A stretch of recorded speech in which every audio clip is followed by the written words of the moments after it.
Right, moving right along. One quick announcement. Anybody lose their phone?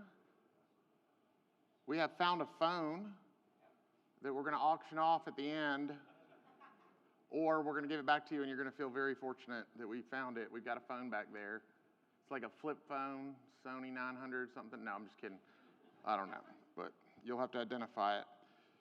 Next up, Carter Feldman is a technical prodigy who wrote his own bio. I'm kidding, it doesn't say that. Just felt like a funny thing to say.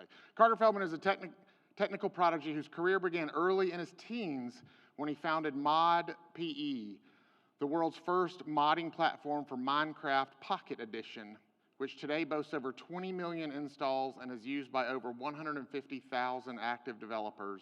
He also built and sold a VR startup to iDreamSky and founded the crypto infrastructure company Rapid before starting QED in 2023. Please welcome the prodigy himself, Carter Feldman. Who wrote that? I'm also the most humble. Your mother wrote that. To say that part. Yeah. Sounds like your mother wrote that. Yeah, I think she may have. Hi guys. So today we're going to be. Oh, amazing. So I can go backwards, probably. Yeah. So today we're going to be talking about something a little bit different than payments, and in particular, we're talking about what we call internally the coming PoW renaissance. So we all know what proof of work is, probably. Yeah, like there's Bitcoin, Litecoin, Dogecoin, these other chains that are proof of work coins that anyone can participate in the consensus of the network. But and then there's other chains where only rich people can participate in validating the network, right? So we believe that there's a renaissance coming, and you're about to find out why. So yeah, just a little bit about myself. I come more from the traditional security community. So I'm a reformed hacker. Also love ninjas in pajamas. Please, feel free to watch us. I think we have a few competitive teams this year. Yeah, so I've been in the ZK space for a while. Actually came from the proof of stake world. But then later was ZK pilled and became a proof of work maxi. So a little bit of a tilder. So first of all, we believe very strongly that proof of work is going to take over the space. So if anyone's familiar with, anyone know proof of stake chains, like what the most popular ones are? It's like Ethereum, Solana, right? These big chains that get all of the media attention, essentially, right? That have currently the majority of the active usage. And they control the majority of the mind share. So if you look at crypto Twitter, most people are going to be talking about Ethereum and Solana and these kinds of chains, and not so much the proof of work chains, except for perhaps Bitcoin. And we believe firmly that this new kind of proof of work that we're pioneering along with some others is actually going to be the first to reach mass adoption for crypto in general, and that existing coins like Bitcoin and Litecoin are going to be able to benefit from this new PoW revolution because of their original ties as being the sort of the forebearers of proof of work, but also because of trustless bridges that are now going to be possible. And yeah, we're leading the charge. So okay, let's sort of take a step back and recall. Have y'all been in the crypto space for a while, or what's the gauge? Anyone from before 2017 in the room? Old OG crypto people? And how about in the past, let's say 2020 and on? Anyone in the past 5 years joined? Okay, so we've got a mix, right? But essentially, before 2017, there was Ethereum, which was this brand new proof of work smart contract blockchain where you could deploy applications to blockchain that would take advantage of the trustlessness, but also provide more functionality than just sending money from one wallet to another. Today we've heard a lot about sending money from one wallet to another, which is great. But what we've learned since Ethereum launched is that people want to do more things on chain than just send money to each other, right? People like DeFi, people like NFTs, people like AMMs. People don't want to trust centralized exchanges. They want to be able to exchange and purchase coins on chain. And what we've seen is that there was a period in 2017 where there's a group of people that wanted Bitcoin to expand and be able to support more transactions. And then there was another group of people that wanted Bitcoin to stay very easy to run a node for, so to say further decentralized, right? And around after that, the sort of narrative within the crypto community became something along the lines of proof of work is not going to be able to scale to support mass adoption. It's not going to be able to scale to support big application platforms like Ethereum.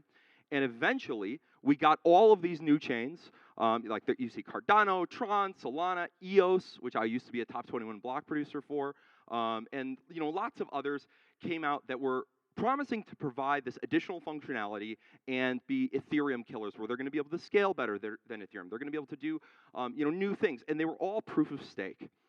And then eventually, Ethereum got around and decided to change their consensus algorithm to proof of stake as well. And the problem with all of this, of course, is that proof of stake essentially means rich people get to decide whether transactions are valid or not, which is kind of like the banking system that crypto was started to replace, right? We've decided, oh, to hell with our values. We'll let the rich, control our blockchains because we can scale things up, right? And it's kind of this unfortunate thing that's gone on, which has resulted in proof of stake chains dominating all of the decentralized application platforms. So, has anyone ever used a DApp? A DApp, like a smart contract, something like that, like an AMM, Uniswap, these kinds of things. They're all on proof of stake chains now. And another sort of conflating factor with that is that there's been a lot of VC investment in the crypto space, right? And VCs tend to invest in applications, right? And there's not much you can do on these proof of work chains, so there's just been this enormous money sink of lots of money and resources and attention going to these proof of stake chains that proof of work hasn't been able to benefit from. But I guess this sort of all belies the question is, do users actually care about proof of work? Because we have seen this transition. And the answer is, I believe, absolutely yes. And the reason is that the PoW token's market cap is still far greater than that of proof of stake tokens, right? So people put their money where their mouth is, right? And I think, you can always try to judge based on, Twitter tweets and so on and so forth, but at the end of the day, people vote with their wallets, and, PoW tokens still dominate the market cap. And, hash rate is still going up, and I think, at least from the mainstream folks, I guess non-crypto native people that we talk to frequently, like the core values that underlie proof of work chains are still what normal people associate with the benefits of blockchain. Like if you ask someone on the street that's maybe heard about blockchain why blockchain is good or what is blockchain different than normal finance, they'll tell you about decentralization, they'll tell you about trustlessness, they'll tell you about anonymity and these kinds of principles. And these are really what make proof of work exciting and what make proof of work important. But users also do care about proof of stake chains. And the reason why we know this is the case is because of the rise of Pump.Fund, dApps, and AMMs, and just the fact that the majority of new crypto users that we do see coming on chain are using these proof of stake chains. And it's almost complete mindshare dominance, in fact. So, and I mentioned before, like, also, if you just look at the VC dollars, the trend is definitely going towards these more centralized proof of stake chains. And, I guess the conclusion we've made, again, is that new cryptos want more than just digital gold. So Litecoin is great digital gold, right? It's great digital cash, as is Dogecoin, as is Bitcoin. But users want to do more things in a trustless environment than that. And, again, the proof is in the pudding. We've all heard of Pump.Fund, right? Even non-crypto people have heard of Pump.Fund these days, right? But, we didn't get to benefit from all of these new applications in the proof of work ecosystem. But so what does this all mean? Well, of course, it means that users like proof of work security, but they also like the proof of stake scalability and utility, right? So is there some way that we can have our cake and eat it too, right? It's kind of like the problem that we are really studying hard. Because we know that there's a market for both of these things, and we know that there's a lot of overlap between these users. So is it really possible? Because, again, recalling back to the days of the Ethereum killers, right, your Solanas, your Trons, basically their argument was, no, it's not possible, you need to use proof of stake. But and the way that they have always framed this argument is in terms of this blockchain trilemma, where you can be decentralized and scalable, or decentralized and secure, or scalable and secure, but you can't be all three at the same time. And the reason for this kind of has to do with the way that blockchains work, in that normally on a your average run-of-the-mill blockchain like Litecoin or Bitcoin, whenever you send a transaction, every single node needs to process that transaction. and those transactions need to be processed in order. So the more you increase the scale of your blockchain, you also increase the barrier of entry to running a new node. So you can imagine if you needed a big data center to run a Litecoin node, and Litecoin's going to process lots of transactions per second, there's not going to be many people running Litecoin nodes, right? Because not everyone can afford to have a giant big data center. So if we want the network to be decentralized, we can't really scale it up too much because your network needs to be slow enough so that your slowest node can keep up, right? And then on the security front, we want to, if we split up the transactions into batches and maybe we do some sharding, we no longer have everyone verifying or validating each transaction. So, maybe some bad stuff could get through if people collude. And this has been the reason, I guess, that has underlied proof of stake and sort of the justification of why we can make things more centralized in order to get more scalability. And as I was mentioning, like every node in traditional blockchains, they ought to process every transaction. So you can't really scale the existing proof of work architectures of things like Bitcoin and Litecoin. But they are extremely secure, right? They're the most secure applications ever created. Bitcoin is the most secure, and Litecoin / Dogecoin are probably the second. And again, you can't really split up the work, right? Because if let's say I have some transactions, I'm going to split it up to different nodes. What you end up doing is just decreasing the number of nodes that are checking each transaction. You can think of it like that. So sharding doesn't really work with Web3. But there actually is a new way that we can make sharding work using a technology called zero-knowledge proofs. Has anyone ever heard of zero-knowledge proofs before? Right. So zero-knowledge proofs, just for the uninitiated, are it's a really cool tool. And in a nutshell, from a practical perspective, the really exciting thing is that you could take any really long computation and generate a proof which is much faster to check than running the computation again. So let's say I ask someone in the audience to process 1 million transactions, tell me which ones are valid, tell me which ones are invalid, and tell me the balances of everyone at the end, right? Once they tell me their answer, in traditional blockchains, the way I would check is by recomputing their work, reprocessing all the transactions, and seeing if I get the same answer. But it turns out there's this mathematical way where the person that computes the transactions can generate a proof which the time it takes to verify doesn't depend on the number of transactions you're validating. So you can have very long computations that take days and days to do that you can verify in half a millisecond on your Apple Watch. So it's this really incredible mathematical primitive that we didn't have before, that actually Satoshi and Maxwell and some of our Bitcoin OGs were aware of, but that wasn't really practical when Bitcoin was created. And now, if we can split up the work because we don't have to trust that other people are going to compute things correctly. And in addition, what we can do is we can take the proofs that are generated by these people that we're sharding the transactions to, and then we can aggregate them in other zero-knowledge proofs. So I can make a zero-knowledge proof of a zero-knowledge proof. And if you look over here, right, we've got 4 proofs here, and maybe that takes a couple seconds to verify. It takes much faster than that. But you can imagine each one takes 1 second. We can make another proof which proves that these 2 proofs are correct, right? And it turns out that if these take 1 second to verify, this also takes 1 second to verify. And this takes 1 second to verify. And if you verify this, it's equivalent to verifying all these 4. So we can go from 4 seconds to 1 second. And you can apply this technique in massive parallel, right? So you can build blocks very, very quickly and very, very scalably. So what we can do, if we're smart, is we can take this new recursive zero-knowledge proof system where we're verifying proofs of proofs of proofs, and we could try to turn it into a new consensus mechanism for scaling blockchain, because we know we can scale these in what's called a horizontally scalable fashion, or we can get O of log n block times. And let's see if we have any trade-offs. Well, frankly, we've been building this technology for quite a while, and it really doesn't have many trade-offs to speak of. And that's why we call it PoW 2.0. Because normally when you have a paradigm shift, it's because you get a bunch of new goodies and a bunch of new good advantages without any downsides, right?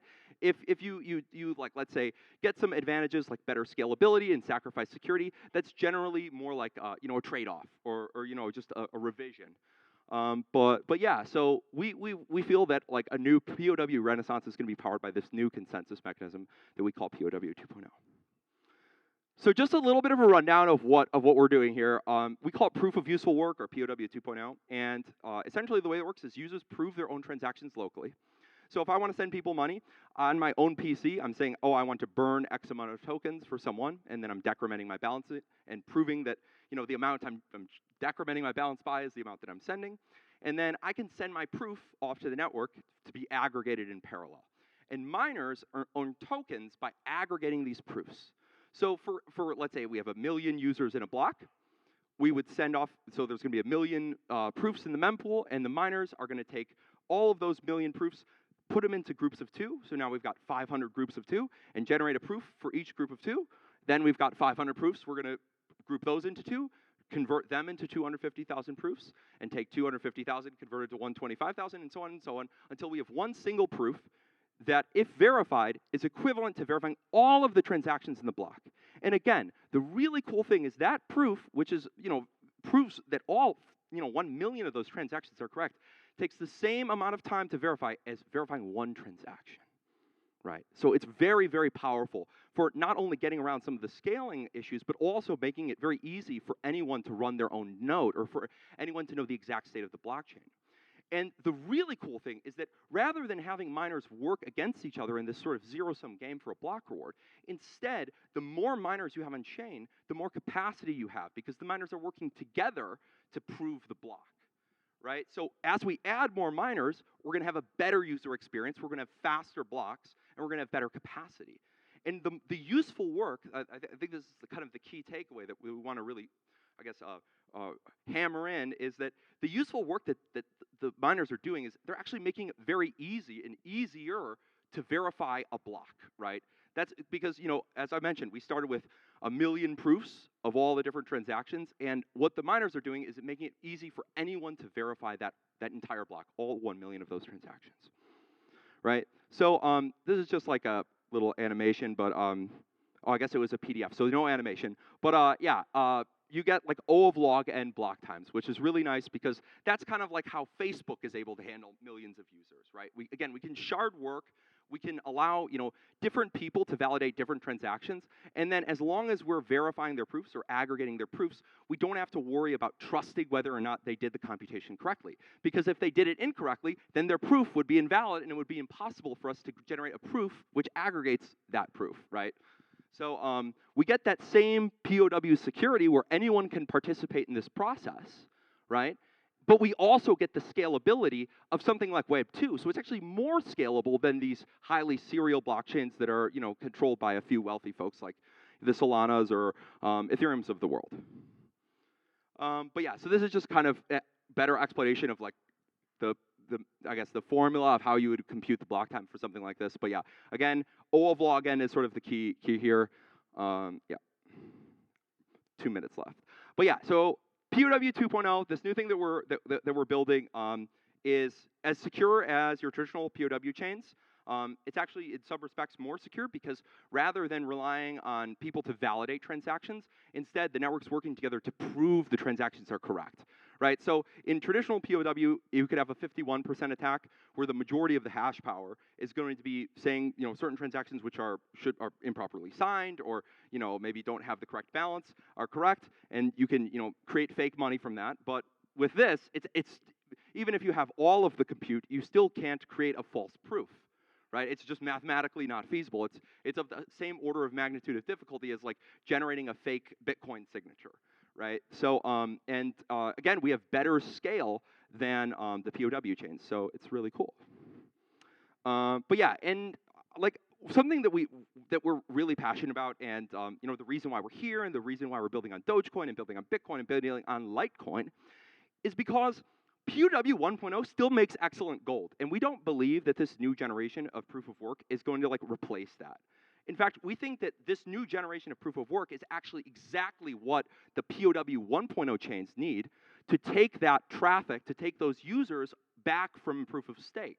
Because essentially what we can do is we can say, okay, PoW 1.0, you've got your digital gold, you've got your Bitcoin, you've got your Litecoin, you've got your Dogecoin. We can marry that with the utility of PoW 2.0, and we get something which, we like to say like 1 + 2 is greater than 3 kind of a deal. Where, when we work together, we can enable this new trustless utility for the digital gold, which, who here likes to make sure that, whenever they purchase something that they actually get it, right? Like that's sort of the underlying premise of why we want programmability, right? And fortunately, our network and hopefully others that come after us, will be able to provide that for users. But yeah, so I know I'm out of time. I'll just be very, very quick. But yeah, so like back to the original topic of why we think a POW renaissance is coming, it's because we know that users care about the security of proof of work. And we know that the miners are invested in the ecosystem. But at the same time, we now can provide the user experiences that are exciting all of the young people that are now coming onto blockchain. So it's really a no-brainer that like proof of work sort of enhanced with this zero knowledge proof mining algorithm is going to be able to compete and we believe like overcome in terms of mindshare like chains like Ethereum. So, and again, we're not just looking to cannibalize POS chains. Like we're very confident that, you know, since we can provide this new value proposition of security, better scalability, even than chains like Solana or Ethereum, that, you know, we can acquire new users, bring more people into crypto, not just like, you know, grab Ethereum users. But yeah, so Psy is a chain that implements this architecture that we talked about.